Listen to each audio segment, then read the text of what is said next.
Christians. In this verse here in Hebrews 9:22, the Bible says that without the shedding of blood, there is no remission of sins. Now, why is that? The reason that is because the Bible also tells us, for the wages of sin is death. And without the shedding of blood, there is no remission of sins. When Adam fell in the garden, God told him that the day he disobeyed God, that he would die. He would surely die. And God decreed that there must be punishment for sin. There must be punishment for the offenses committed against God.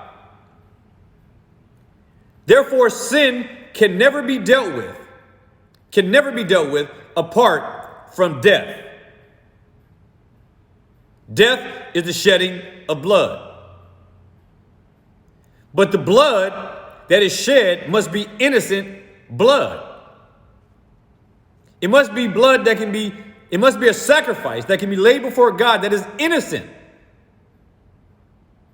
in order for God to accept it for the sin of others, who committed offenses against God. No individual could do it in and of himself and for himself, let alone for others. But we are told in Romans 3:25 that God set forth Christ to be a propitiation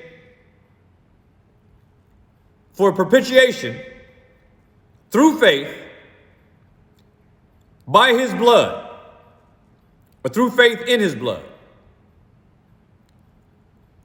And this is why we cannot treat the blood of Christ as something obscene. We cannot treat it as though it is something that should not be discussed, because it doesn't feel like a good topic. If you are a Christian, you are so because you are a sinner. And if you are a sinner, that means that you had offenses against God, and those offenses need to be removed so that you can find favor with God. And the only way that can happen was by the shedding of blood, by a perfect, spotless lamb. And that for us was Christ. Be provoked and be persuaded.